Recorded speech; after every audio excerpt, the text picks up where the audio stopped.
I had herniated my disc in my, like Vrinda said, and I had a primary opinion and a secondary opinion from neurosurgeon that said that I would have permanent nerve damage and would never heal.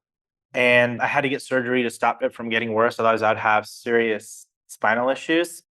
That was like 15 years ago or something like that. That's 20 years ago, almost 20 years ago. Yeah. So, yeah. And then I literally had like 75-80% of the feeling back in my thumb within doing 2 or 3 weeks of doing panchakarma. And then, so we kind of knew that, wait, this is like our bodies are magical. We just kind of got to get out of their way. Welcome to Feed Your Wild, an immersive journey to help you remember your own medicine and awaken your intuitive healing gifts. I'm Vanessa Rodriguez, and join us for heart-centered, real conversations exploring intuition and spirituality, health and wellness, astrology, herbalism, and nature-based practices that will transform your health and life. Our mission is to inspire, empower you, and help you expand your spiritual and intuitive connection to its fullest expression so that we can build a more beautiful world together. Get ready to feed all parts of your wild self. What if businesses of today operated from ancient wisdom and spiritual principles that underlie the patterns of the cosmos? What kind of world would exist if there was no separation of spirituality from any other realm of life? It's these questions and more that we explore on today's episode of the Feed Your Wild podcast with the dynamic duo of Dr. Vrinda Devani and Mitesh Raichada of AyurPrana, an online educational platform and community that provides a modern approach to personal wellness inspired by the ancient sciences of Ayurveda and yoga. Welcome to our conversation where we have fun traversing the confluence between Ayurveda, wellness, spirituality, business, and money. If you're not familiar with Ayurveda, the Sanskrit word Ayurveda translates to life knowledge or the science of life. It's an ancient healing system rooted in India that has been practiced for thousands of years. And Ayurveda's scope really encompasses all realms, just as many traditional medical sciences throughout the globe have. Physical, mental, emotional, spiritual. There was no separation. In this way, it really addresses the whole person, body, mind, and consciousness. Like many ancient sciences, there's also an understanding that we are woven within the web of life and all of creation, including the cosmos.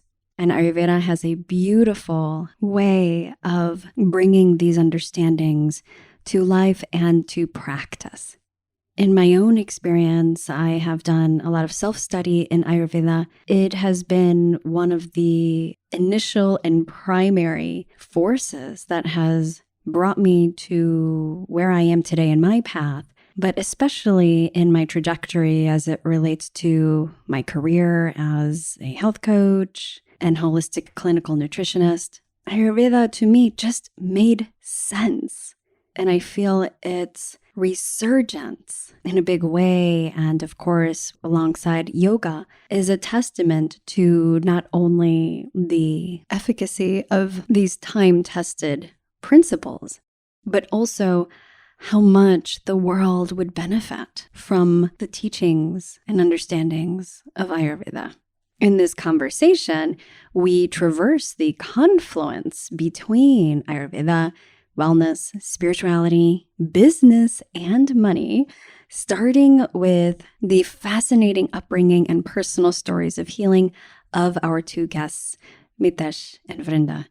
From the ashram to the boardroom, from surgery in the OR to apprenticing in Ayurvedic medicine, Mitesh and Vrinda share how their spiritual upbringing carved paths that led to the rich integration of ancient wisdom with modern healthcare and entrepreneurial spirit. We explore the necessary path from idealism to actionable life and business practices, unraveling the synthesis of personal development, spiritual practice, and professional success. We cover the significance of community and connection and rituals in transforming our perception of challenges in our life, especially when it comes to money and professional endeavors. And ultimately, how bifurcation in various realms of our life leads to disharmony, pathology, and disease. Mitesh and Vrinda's stories and body of work are dynamic examples of how the incorporation of Ayurvedic principles can thrive in the most unconventional settings. Next week, on March 7th, I have the honor and pleasure of being a guest thought leader and speaker inside of the Living Wisdom membership, which you'll hear about in our conversation. I was invited by our mutual friend and colleague, Tyler Waters. If that name sounds familiar to you, that's because I had Tyler way back when on the podcast on episode 47. That episode was called The Medicine of Place, Place-Based Herbalism, Imaginative Realms, and Land Connection with Tyler Waters. Tyler is a dear friend, personal friend of mine.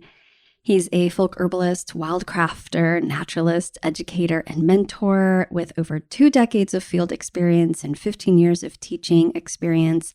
And he is very much woven into the world of AyurPrana as well as Banyan botanicals. Tyler's also faculty at the Ayurvedic Institute, and he's just an all-around incredible human with such a depth of knowledge and wisdom himself.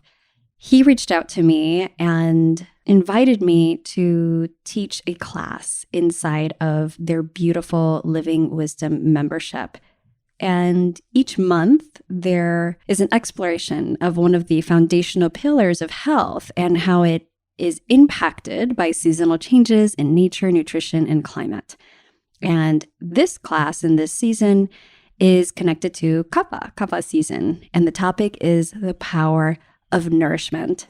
So in that class, we're diving deep into nutrition, the connection to nature, living with one's environment, gardening, seed to harvest. Tyler is going to speak into the importance and power of composting in other classes that he'll be teaching. It will be a really fun exploration of how to deepen one's relationship to nature and the essence of human nutrition, feeding the body, mind, and the spirit alongside the spring awakening. It's going to be a lot of fun. And this is just one of the many thought leadership classes they have, in addition to monthly storytelling, yoga, music, theory, and practice and rituals, and integration with support with talks and Q&A with Vasan Lad. I highly encourage you to check it out. You can go to liveayurprana.com to learn more. There's a whole lineup waiting for you for the rest of the year, and you can click the link that is in the show notes to learn more. One very quick announcement before we dive into our conversation, and that is that I still have a couple of spots for my private one-on-one Akashic mentorship for healers and practitioners. It's called Awaken the Oracle Within. You get to choose the length, 3, 6, or 12 months. And this is my highest level of support. So it's literally me in your back pocket, assisting you in tapping into your next level intuitive gifts as an oracle, what that means for you, with crystal clarity in your highest purpose as a healer, practitioner, and light worker. These are bespoke mentorships. So they really are customized and tailored to you, where you are, what your goals are. I'll help assist you in bringing out the vision and connecting you with the highest timeline that is available. You'll be initiated into working with the Akashic records and divine support to navigate these realms, spread your wings, and to create your soul's body of healing work. There's so much that is included in with this mentorship, in addition to other masterclasses and trainings that I have aside from the Akashic Record foundational training and initiation. So if this is speaking to you, I encourage you to learn more. Go over to wildlyrooted.com/oracle. And you can also shoot me a DM. I'm over at Instagram at wildlyrooted if you are genuinely interested in this and just want to talk things out and ask questions. I'm available to support you. This is one of my favorite ways of supporting people. One-on-one there's nothing like it. And I have seen previous clients make quantum leaps in their life and their work. And so I'm really honored to call in a couple of more folks who are ready. And I'll see you on the other side. There's a little application. I encourage you to fill it out, even if you're just exploring and wanting to ask questions. And we'll get everything answered for you. Of course, all the links are in the show notes. All right, without further ado, let's get into this incredible talk with Mitesh and Dr. Vrinda. Welcome back, everybody, to Feed Your Wild. I am very excited to dive into this conversation that I have this bubbly feeling that there's going to be some new territory that we're going to touch in on today. So I'm really excited about that. Today we have Vrinda Devani, MD, and Mitesh Raichada. So let me go ahead and introduce the two of you. Oh, by the way, this is the first time we're having two people on as guests at the same time. So you popped my cherry on that one. Thank you, guys. This is really exciting. Okay, so Mitesh Raichada. Mitesh's passion for Ayurveda was first cultivated while studying to become a certified practitioner under Vasan Lad. An enthusiastic and unyielding seeker of knowledge, Mitesh studied Indian philosophy, let's see if I got this one, at Tatvagna Vidyapith in India. Oh, that's perfect. Okay. No, that's right. I love it. Yeah. Good, cool. Jyotish with Heart Defoe holds a Reiki Level 1 certification and has undertaken intensive clinical immersion programs with Vasan Lad in India. These days, Mitesh is busy being the executive vice president of the Ayurvedic Institute, but before that, he co-founded a highly successful real estate and hospitality company. His zeal for building powerful leaders and creating mindful business cultures overflows into the classrooms he leads with compassion and insight. And when not studying, teaching, or practicing, you can find Mitesh playing his bass guitar or enjoying the limitless beauty of nature. Welcome, Mitesh. That was amazing. I was like, who is that guy? It sounds amazing. Yay. Yeah, take one, right? That's awesome. And as a board-certified obstetrician and gynecologist, Vrinda Devani, MD, has a passion for women's health and empowering women towards vibrant health and living. She has been extremely fortunate to study Ayurveda under Dr. Vasan Lad, completing both the Ayurvedic Studies Program Levels 1 and 2, and further her studies in Ayurvedic women's health with travels in Nepal with Dr. Sarita Shrestha. She serves as the medical director at Soham Mountain Healing, an Ayurvedic resort specializing in Panchakarma and AyurPrana, an online education platform, which we will get into later today. She also has a love for yoga and is a certified Ayur Yoga instructor. She truly enjoys mentoring and teaching budding practitioners while also practicing integrative medicine in her own private practice. Dr. Devani has also been recognized as an expert in Ayurvedic women's health, being invited to speak and write for various prestigious audiences. Welcome, Dr. Vrinda. Thank you. It's a pleasure. Well, as everybody can tune in already, there is so much you guys have already done and accomplished. And even in terms of the weaving that you have done cross-discipline wise, bridging Ayurveda with business and with Western medicine. So there's such a wealth of experience and knowledge here. And today we were really wanting to get into just that, this intersectionality, if you will, and bridging, which I feel like it already is. And it's more about stopping the compartmentalization, stopping the bifurcation, but really bringing awareness and light and practice in an embodied way to the intersection between spirituality and business and health and all walks of life. So I would first love to start off with some storytelling and ask each of you, how did you first come into, well, we could say, how do you know each other? Like, what's the story behind that? And you two coming together. And then through that, maybe exploring this love and passion and practice of Ayurveda, and then integrating that with the work that each of you do.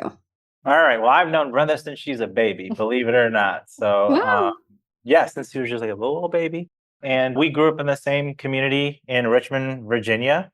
We had kind of like a Vedic spiritual, almost like a Sunday school that happened every Sunday. And I was actually her facilitator when I was young and she was like really young. So that's how we met, like through the same community. And then later on in life, she married my cousin, who's like my baby brother. Like we grew up in the same house. So we've got this like total karmic weaving. I don't know if you want to add on. We're super close. Like I knew her before I knew my cousin actually, because he migrated from Africa. So I knew her before she married my cousin. So interesting. Yeah. And really this community that we grew up in, most of our friends circle that we're still with today was through this spiritual community. And growing up Indian here in the United States, it's so easy to just like feel like you have to conform. In our homes, our parents were very Indian. We ate Indian food, we spoke the Indian language, our cultural, how we're brought up. And I feel like this community is what really helped ground us in the thought of our ancestors. And so just having this common background and experience really bonded us in ways that we can't even describe. And most of the guys studied in his ashram, and he had just really powerful messages to them. And it's really what's kind of made us who we are today.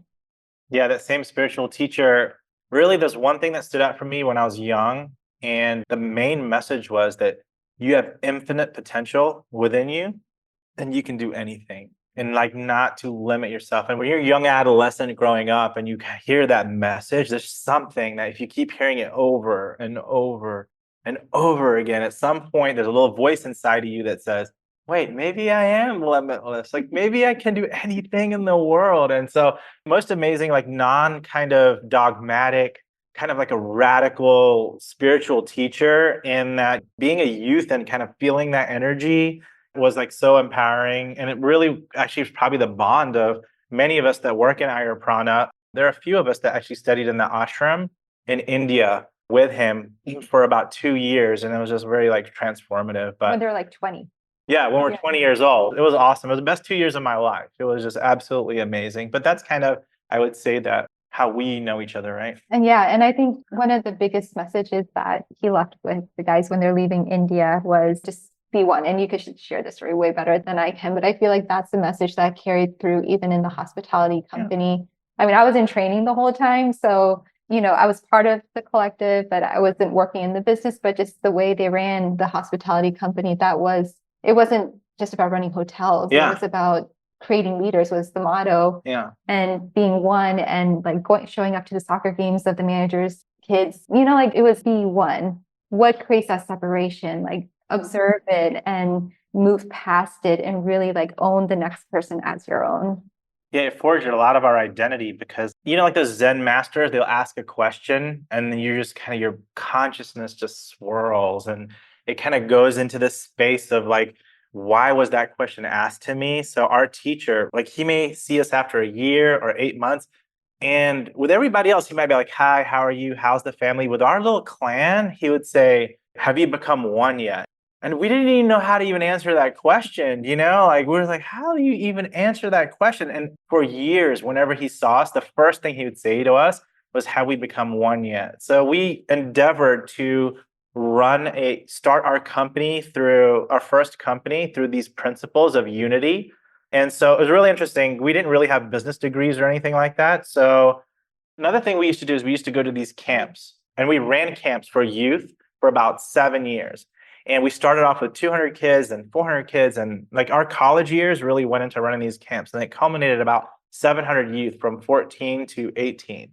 What happened was when we bought our first business, it was a hotel, and we didn't have business degrees. So what we decided to do, we started running our business like a camp. And like, that's the only thing we knew. So we'd get all of the employees together in the morning. They were like, what are these people doing? Like we were in our early 20s. we'd make a big circle and everybody would like hoot and holler, and we would do affirmations, right? We would do like gratitude. And then, that's really interesting. For the first week or two, everyone was just like in shock that we're running a company this way. And then after about a week or two, they just loved it. Like we would like dance, we would play music. It was awesome. And then so slowly by running a business with a total different paradigm and actually this unity consciousness that we learned from our teacher, we're very lucky, we're very blessed. When we took the business over, it was losing about $200,000 a year. And then by doing all of these things, like within a year, we were like highly profitable. So we learned then that if you just treat people by the divine light that they are, and you create a container for them to blossom, and you have a culture of gratitude and inspiration and leadership development, that everything kind of falls in line, profit, human resources. And then a lot of our managers, they would get promoted very quickly, or they would go to other companies and become superstars. And many people have gone on to start their own companies. So that part of our lives was just very, very, very formative and exciting. And it kind of changed our paradigm on running a business. Because we're in the Ayurvedic field right now, it's people that graduate from our school, they have to have some kind of exposure to entrepreneurism, if that makes sense, because they're all going out and starting their own practice. And we want them to be successful. Anyone that studied Ayurveda in our schools, they've given up so much to study this ancient science. And so they have to be able to make a living. And so I think the business exposure and the lessons that we've had help us impact our graduating students and people studying Ayurveda. I mean, it's blowing my mind because I feel like how unique and really rare this story is and how it's expressed currently in our world. And clearly there's so much dysfunction, especially when it comes to business and money. And I also just have to say, back to this karmic piece, when I connected with Tyler recently to talk about the class that we're going to be doing, and I mentioned something like totally assuming that the two of you were brother and sister. I didn't know you. I had no concept. And I was just like, oh yeah, like, so is her brother. And he's like, brother, they're not blood related. I was like, they're not? Like, where did I get? Like, clearly you must have some sort of past life where you were siblings and you're like family connection. We argue all the time, like brother and sister. Like even at work, I mean, it is definitely like, so for sure, there's some past life stuff going on, no doubt. That's hilarious. I felt a little embarrassed because I was like, oh, I just made this total assumption, But so coming back to this, I just hear people saying, this sounds incredible. And to have those literally informative experiences as young people and children, to be exposed to that depth and level of like higher consciousness, really, because it's like remembering who you really are. And even just those opportunities to contemplate the questions that we may not understand in the moment, but as you're saying, sort of circle in our consciousness and awareness is such a gift. Mitesh, I want to start with you. How did you decide to get into business in the first place? I mean, it sounds like that there was some exposure, but like, what was that first impetus?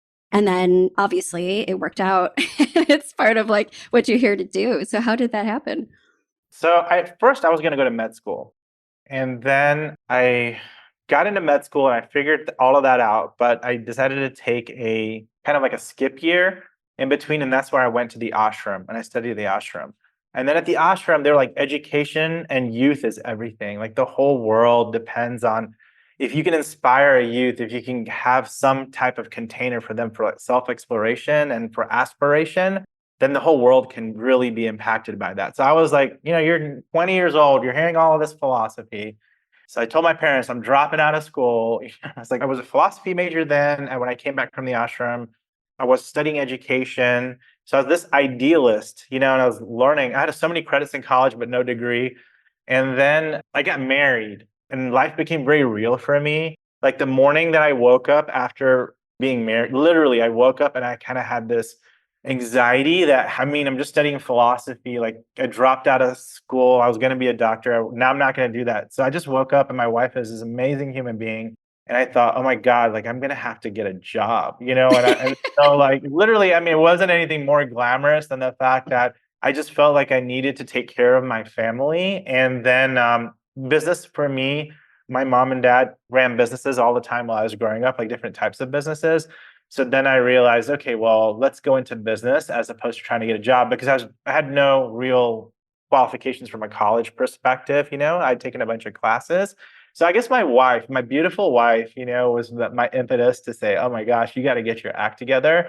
And so we joined a business. And I think it was one of the greatest things that could have ever happened, because I'm so proud of we were in West Texas, which is like Bible Belt, and literally we have a meeting every morning where people are meditating, and like to pull this off and where we pulled it off on, I think it was an absolute miracle. We didn't call it anything. We would just say, oh, we're just going to, watch our breath. Everyone, come on, let's just see. Do we like get de-stressed? And so we integrated a lot of kind of spiritual practice. And I think that's one of the things you can divinize. The whole concept of divinizing a room or divinizing a workspace, anything can be divinized. Like the judgments that we have on things. And I think that's what we did. We started a business. We were in an ashram, me and a few of my friends. And that was the impetus between the ashram and then the need to make money. I think it all kind of merged into our first business. Mm-hmm. Mm-hmm. And Vrinda, for you obviously are a practitioner and medical doctor, but have also gone deeply into the Ayurvedic route and integrating all of that. So how did you start on that path? Because it sounds like both of you had similar upbringings and exposure. Like, what did that look like for you? Yeah. So I actually wanted to go into politics. We could have used you, by the way. It's not too late. It's not too late. And then I quickly realized, my mom quickly reminded me how naive I am. And I was good at science, like that just came naturally to me. And so I was like, I'm going to do medicine, and then I'm going to do stuff in third world countries. I'm going to work with the World Health Organization, or that's where like the world will bridge for me, but basically serving in underserved areas. But luckily, like it was during my first year in medical school, Mitesh had a slip disc in his neck and he was losing sensation in his fingers. And around the same time, one of our really good friends, she just finished medical school and they were in business together, her husband and Mitesh. So they went to check out Dr. Lesso and was like, you should check this guy out. He's pretty cool. And they went there and they came back and they're like, there's something to this guy. And so they're like, Mitesh, why don't you go do panchakarma? Like, what do you have to lose? It's like this or surgery, one or the two. Mm-hmm. Gained like 80% sensation back, I believe, after the 2 weeks of panchakarma. So we're like, okay, there's something here.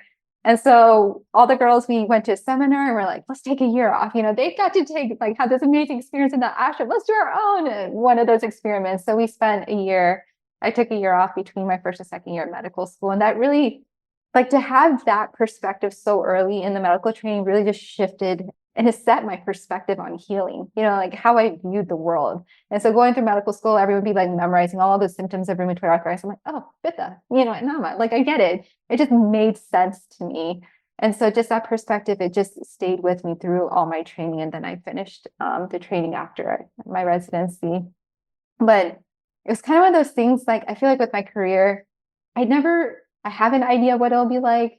And the universe is like, no, you need to go in this direction. So I kind of been like, okay, you just tell me where to go. Because as soon as I think I'm going to do something, it's like, no, you're going to serve here now. No, you're going to serve. It's always been with Ayurveda included.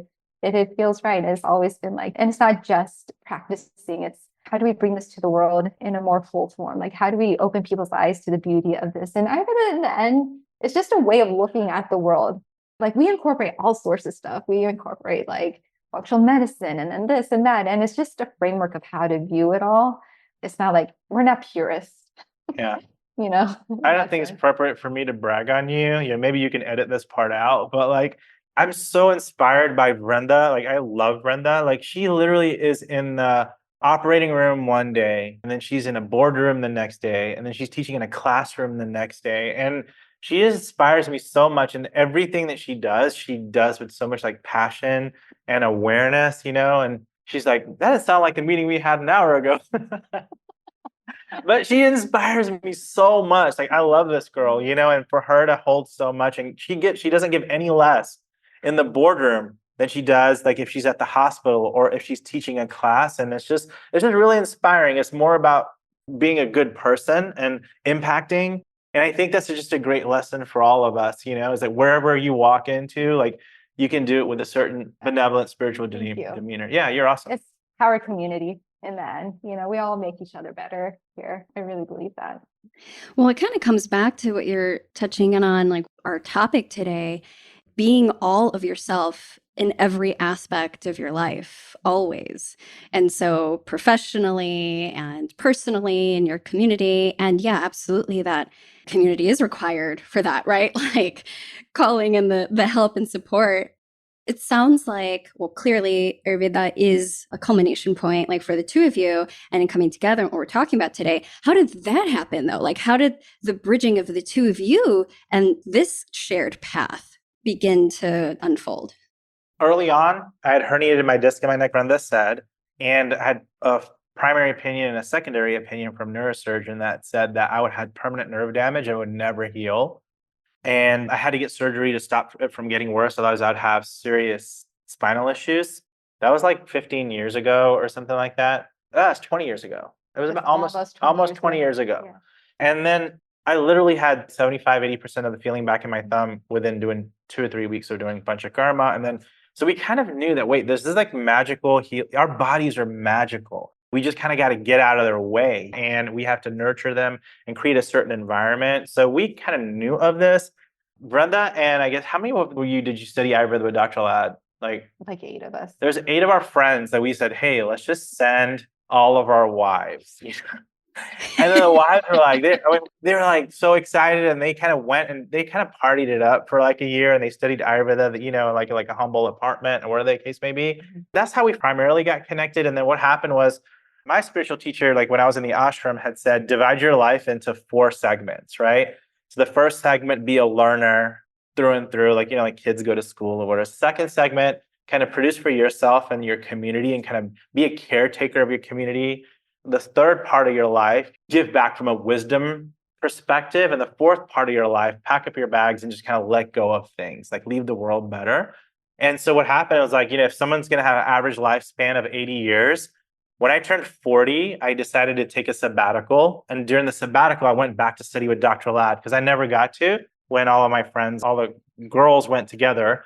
And so my sabbatical went from 1 year to 2 years. I think my sabbatical is running like 8 years now. I think I'm 8 years into my sabbatical. And I think 3 years later, some of the people I worked with called me and said, you're never coming back, are you? And I was like, well, and that's kind of what ended up happening. It really convinced a lot of people, like my friends and colleagues, to come study Ayurveda as well. And so we actually are now kind of completing our transition, like hospitality and business, into Ayurveda, and it's kind of like our lives now. So I think it was just kind of like the third stage of life, midlife crisis, I guess you could say. What do we walk this earth for? And then I'm only child, so I'm always dragging people with me. I can't do anything myself. So. Yeah, I hear you on the midlife piece. I'm right there. And a lot of looking at coming with legacy, right? If you're wanting to leave a legacy, it's really face to face with that. And you are creating a legacy. I mean, it's here. It's very clear. It's very palpable when we tap into the work that you guys are creating together and with your community and others. So for people who are listening and tuning in and thinking, and maybe who aren't as familiar with Ayurveda, and Vrinda, you said Ayurveda is really way of life, right? This concept of how to live life. And you could say even a blueprint for understanding the world and how to live in the world. How does that concept weave into business itself? So we're talking about this spirituality and business and people thinking these are two separate things. How are you guys actually practice? What does it actually look like to integrate those and to live it? Well, I'll take a step back, and the short answer is a journey for me. So growing up, I didn't have much awareness and mental space in money and business. I grew up in my parents really took care of everything for me. My dad was like, just study. That's the only thing you should really worry about. And my mom was like, well, she should learn how to balance a checkbook, but he was like, just study, study, study. So I don't feel like I really had a relationship at all with money in that form until more recently. And I realized I was just having a conversation with someone several months back that, P&Ls, they scare me. I don't like looking at them. And I've realized it's just this while I love being someone who can take something and do something with it, to be responsible for the financial side, there's something scary about it for me personally. I was like, that's not my department. Someone else just take care of it. I'm going to just I'll be the doer. You tell me what to do and I'll do it. And what I've realized, I've really kind of explored this relationship with money in the last 6 months to a year. And it's really this like amazing energy. Lynn Twist, there's this like author that I love. So if anyone hasn't read her book, Soul of Money, it's like such a beautiful book. And she talks about money as currency. Current is an energy. And if you know how to like love it and nurture it, it will grow also. So like what you have, if you love and nurture it, it'll grow. And it may not grow in amounts, but it'll grow in the way it impacts people. And it likes to have attention. It likes to be nurtured. It doesn't like to be like, you just kind of go in that part of the world and you go here. And so I think that's just been kind of my exploration of it. And when I found myself starting to explore it, there are times when I get very task oriented. And I almost feel like my lower chakras start to take over. And it's like about survival. And it's like, got to get the bills to pay and stuff. And I found myself getting unhealthy. And when I kind of pull myself out of that and think about this energy more from this like higher chakra place, like is serving the whole world, I just feel like I'm able to like nurture it more. I'm able to kind of be like, oh, like let's bring it here. Let it serve here. Okay, we need some resources so it can grow more, just like a plant, like give it a little bit more water, give it more soil to grow in. So what I found though is that when you either block that energy or it accumulates too much in excess to the point where you're not responsible with it, just like anything in excess, like too much food, too much water, too much anything isn't going to be good for something. It creates disease. So in Ayurveda, there are main ways the disease can get created. It's accumulation, it's clogging of channels, it's blocking of channels. So when it doesn't flow in a harmonious way, then disease accumulates. So anyway, that's been my exploration with this. If we're thinking about our life bifurcated, like it doesn't, you can't, because it's just an energy that's part of us. And if we don't have a healthy relationship with it and say, well, in this part of my life, I can do this. In this part of my life, I'm this way. No, like in this part of your life, you're existing lower chakras. In this part of your life, you think you're existing from higher chakras, but like, look at the like inconsistency here. And wherever there's blockage, wherever there's over like excess, I feel like disease does occur. Mm-hmm. And it's the whole thing, about in the East, there's like, oh, there's so many gods. There's one divinity that flows through all, but literally we call money Sri Lakshmi. So Sri Lakshmi is this beautiful goddess, like this majestic, mysterious, worthy of worship and reverence. It's not just a dollar bill that you exchange for something, right? And so I do think the global paradigm of how we look at money and knowledge, because we think that you can't own your mother. Does that make sense? You can't own it. You take care of her, you love her, you look after her, you make sure that she is where she needs to be. And the same thing with wisdom, like Saraswati. So Sri Saraswati is like wisdom. And what happens is that none of us really own anything. Honestly, there's such a joke. It's like, it's not real in the sense that we're trustees. We are around it, right? And then, for example, like if I'm in a community, I should take care of somebody if they have a need for a surgery or whatever the case may be. And that's what being a trustee of money, and it takes a lot of the pressure off. And the same thing with wisdom. I think wisdom is something that we channel as opposed to look how much I know. Well, if you get hit on the head with a brick, you're not going to know that anymore. Does that make sense? So there's some divine gift, like the spell that's going on. And I think living into that reverence for wisdom and reverence for money stops it from becoming, hey, look at me. Look how rich I am. Or look at me. Look how much I know. So I think having the polytheistic kind of reverence for everything, the god of trees and the god of Ayurveda and the god that's the sun and the god that's the moon, and it kind of blisses you out after a little while because you're just dancing around with that. So I think the major paradigm is really important. I think what happens, I've noticed this in a lot of people, even people that are on a spiritual path, if you have a schism, like if you actually have a work set of moral values and a home set of moral values, and then you try to have a different set of moral values when you're meditating, you're always going to have this underpinning of discomfort. You're not going to know where this anxiety comes from is because I'm creating a schism.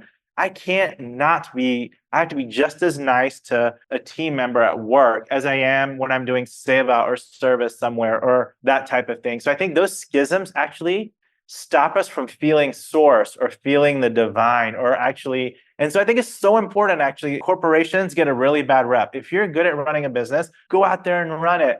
Be kind, be generous. Why do you need unions? Like have benevolent organizations and companies. Why should people have to fight for their wealth? Does that make sense? And I think a lot of that, when that schism is not there, then I think that you actually can live a much different life in business, right? Yeah. Like I was saying, I do think it's a journey. It's not like we're talking this way and we exist this way all the time. Like literally just like maybe a week or two ago, I remember laying in bed worrying about something financial related. And I could feel like my heart was racing more, not racing, but it was beating faster. I felt like throbbing. I was like, oh, I've never had high blood pressure in my life before. It's always been like the 90s. I was like, this is probably what high blood pressure feels like. And it was a sign to me that it was like, whoa, you're going back down, in terms of like the survival chakras, like pull yourself out of it. So I think it's a flow and it's an exploration, that I just encourage a lot of people just to be aware of the relationship and the dance and just kind of explore like being aware of it so that you can try to pull yourself out of that when that happens to being more in the spirit that Mitesh just talked about, just like this being in the flow of it all. There are so many points that you guys brought up that I think are really important. And we're seeing, I think, pop up in different languages. There's like different lexicon for a lot of this. For example, the schism that you're talking about and this sort of that anxiety that comes up and that connection to the nervous system. And there's so much now around tending to the nervous system and trauma healing when it comes to all these other things that you wouldn't necessarily connect trauma healing and nervous system work to, right? Like business, like money. But one thing that you touched on so deeply, Vrinda, is I think a very common, well, we can call it wound, maybe, programming around this relationship with money as it pertains to women. I mean, we have shown up, I think, in hordes since the 60s and the 70s, right, with like independence era as the provider. I could show up as provider too. I can do the job and provide for my family as well and tend to my family and all the things. But there's still that schism that you're touching on, Mitesh, which is almost like inborn felt disconnection from money. Like there's like kind of an ickiness around money or a fear around money and needing to work on that. What is that about? You kind of gave us a framework, Vrinda, really, which is about body awareness, energy awareness, so that we can become aware of that schism. We can become aware of the anxiety instead of it running us. Even just touching into the different centers, the chakras, and where are you feeling it most active? I think that's a really powerful practice for people. It's like, even right now, think about the bills you got to pay, like that bill that's sitting in your inbox. Where are you feeling that in your body? And how can you transform that? Because really, it's just more about your perception of it, right? But as you're saying, it's a practice because it's like so ingrained. That's reflected in my own experience too. Absolutely. So talking about schisms, I feel like we have a global schism, right? We just have a collective schism and bifurcation happening all over the place when it comes to especially spirituality and anything else. Clearly, I feel like this is part of your mission is to bring this reintegration and this remembrance. But how does that happen for it to be seeded into the global stage? For people who are listening, who are at home, maybe they have their own jobs or they're stay at home or they're practitioners themselves.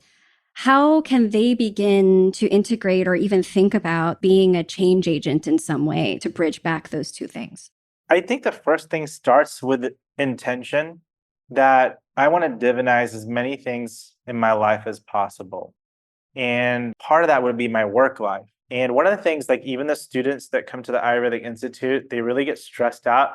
We have really hard exams. They're not easy because we want people to graduate and really feel confident in their skill.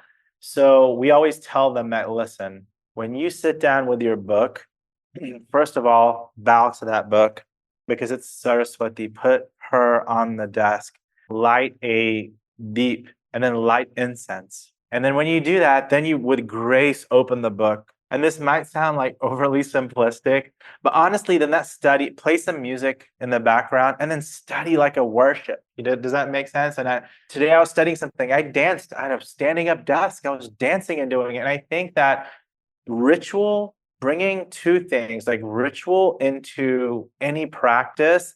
And then whenever you're deep in meditation, whenever you go on a retreat or however you felt unity consciousness, you have to bring it. But for example, one of the ancient Vedic traditions is that if you buy a tool of work, there's an auspicious day to buy the tool of work. When you brought that tool of work at home, you divinize it by putting certain gunku, and you do a ceremony for that. Like if it's a keyboard, it's a computer, it's like a new sign that goes in your store window.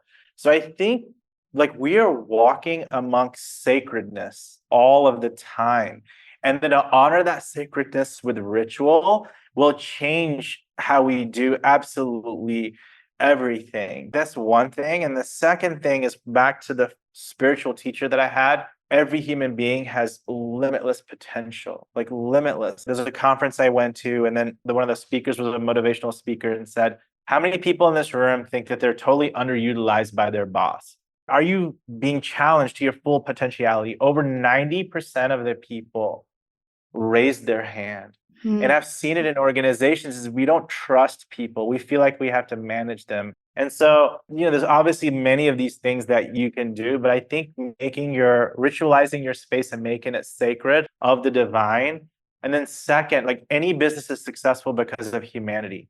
It's always better if you have a partner or two. It's always better. We encourage our graduates to work together if they can, but humanity has such amazing potential, and to recognize that, I think those would be two of mine, I would say, that can really help in a work environment. And Vrinda, what wisdom do you have, my friend? That's so you. That's so me. That's so me. He lives by. And no, he's such a great leader. The other thing I feel is I just feel like we need to harness the potential of community more. Like I feel like so many of our demons in our own minds occur because we're so disconnected from each other. And we compare with each other, like, well, this person is doing this well, and it's based off of what, like social media or whatever it is. Like, really, how often do we have a conversation like, how are you doing? Like, you're so successful, but we don't know what the struggles they have, And so I feel like so much of our like feeling of lack of accomplishment or lack of success is because of this like disconnect as a community. And I feel like if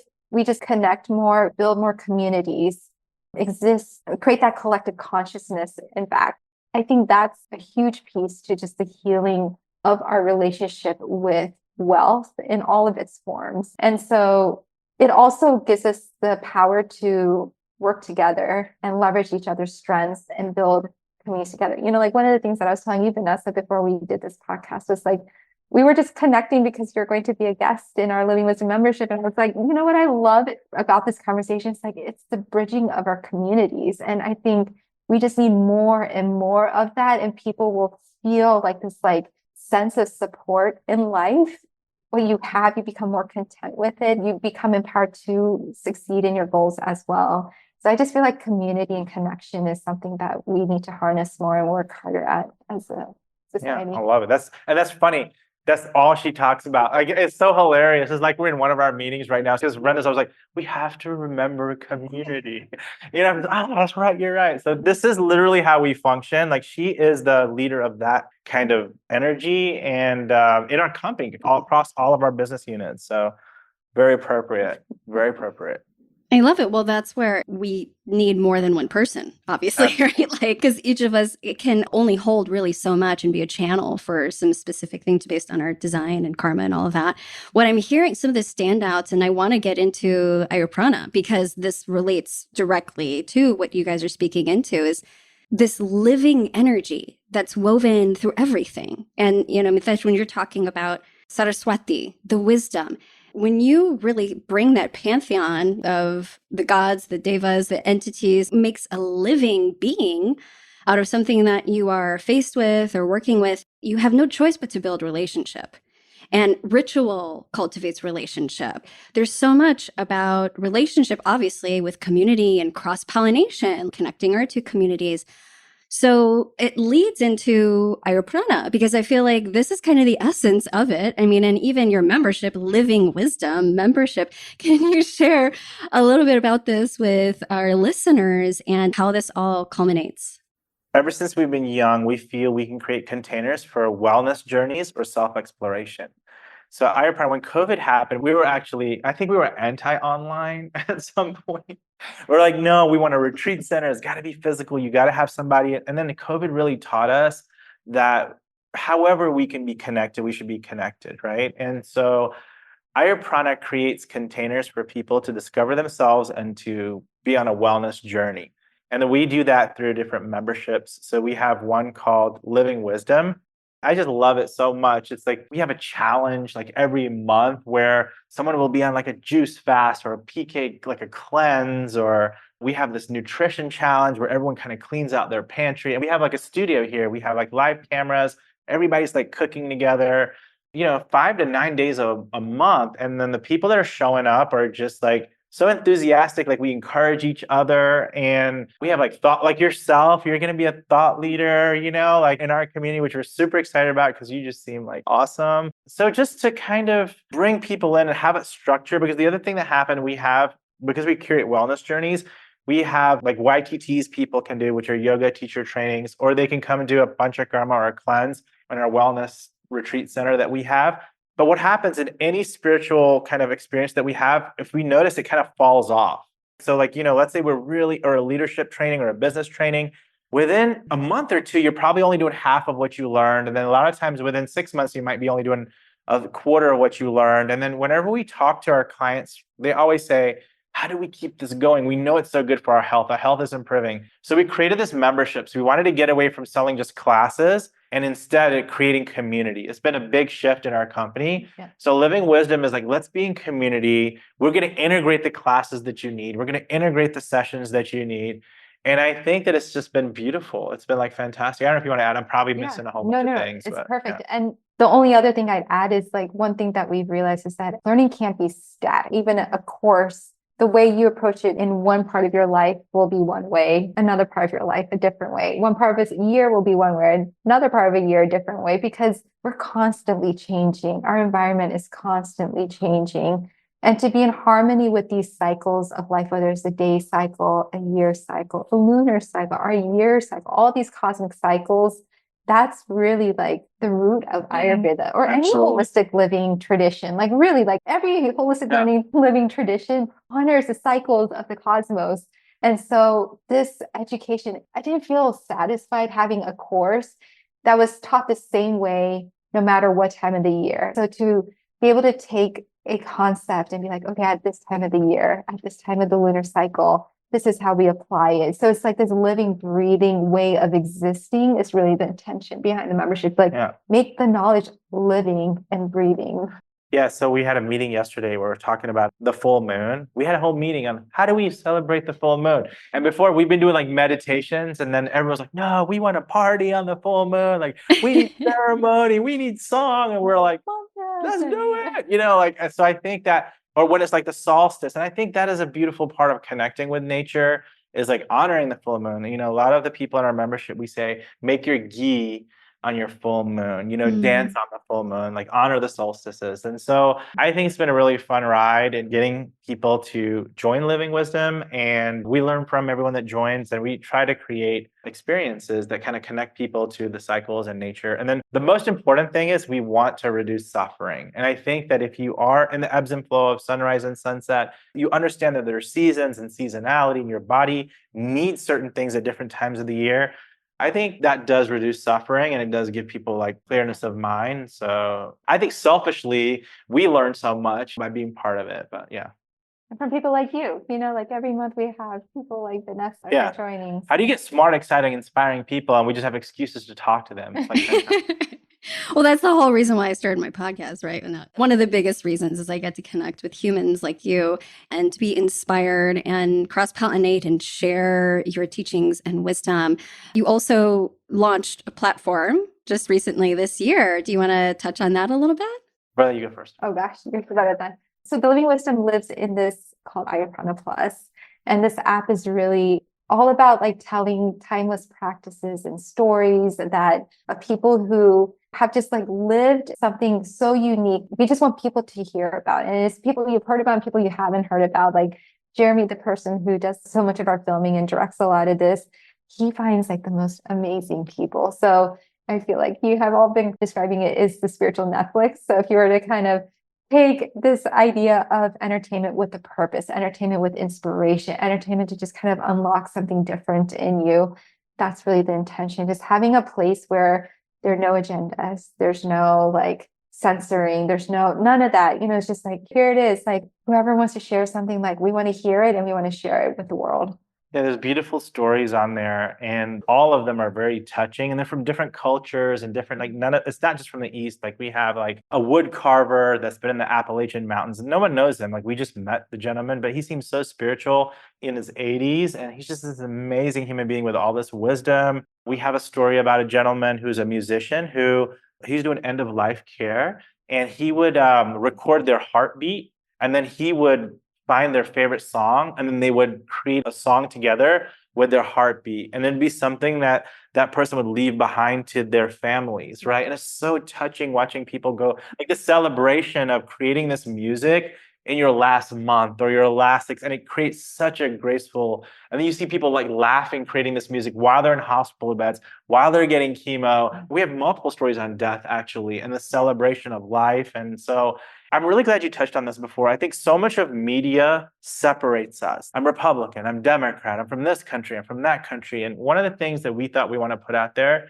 is, you know what? We are all light.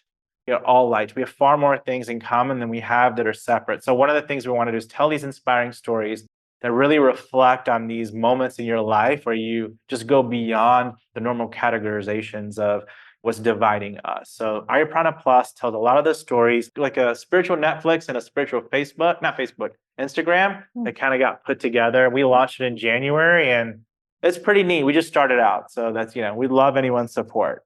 Yeah, I saw just mini clips of some of the documentaries, and they're so well done. They're beautiful. So I'm really excited to dive in even more.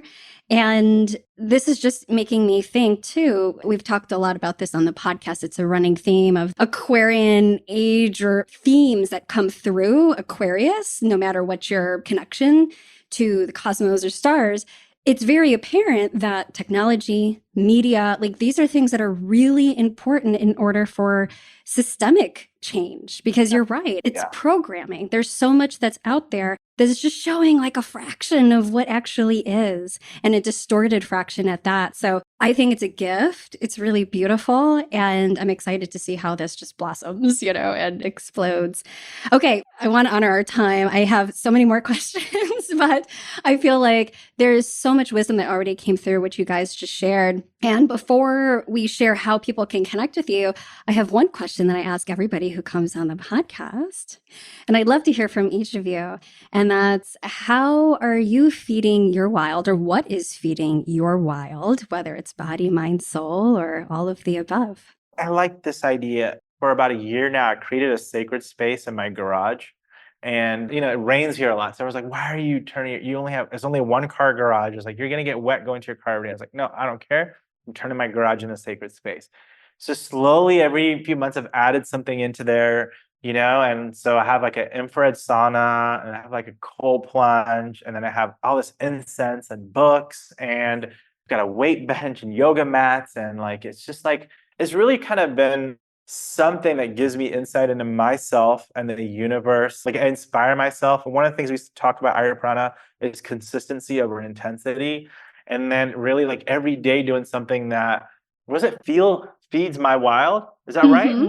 I love that. So I'm feeding my wild by that space that I've created. It's my garage, and I absolutely love it. It makes me whole. What about you?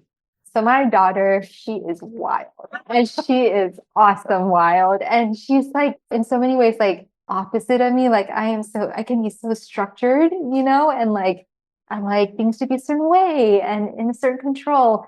And so I've had this intention the last month or so to let her lead me. And so she wants to just do a dance party. If we're going to be a few minutes late to school, all good, just like letting her lead me with her wild, wild self. I love that. That's awesome. That garage space sounds dreamy. Do you invite others into that space? Absolutely. My buddy, one time I told him about it, and he literally showed up the next morning, and we like sat in my sauna together. And Vrinda and Drew and her whole family, they're about to move like 2 doors down. So yeah, I think sharing sacred space is also beautiful too. So yeah. Yeah. I love these. These are giving me so many ideas. I'm sure the listeners as well. Where can everyone find you? I'll make sure to have all the links in the show notes, but what's the best way for people to find you?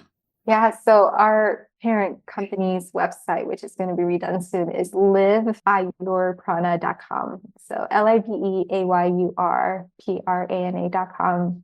And on there, you'll learn about our main platform, AyurPrana Plus, that we were talking about, and the Living Wisdom membership as well. Beautiful. Thank you so much for all that you do, who you are, how you're weaving this in your lived experience, like actually living it, which I think is so much more than what a lot of people do. They could talk all they want, but are you actually living it and infusing it into everything you're doing? And especially those places that are bifurcated and compartmentalized, like business and money. So thank you so much for coming on. And I'm really excited to share also with your community and continue this cross-pollination. Thank you. Thank you. Thank you for platforming positivity. I think the world needs it. And we definitely honor and respect you. Thank you.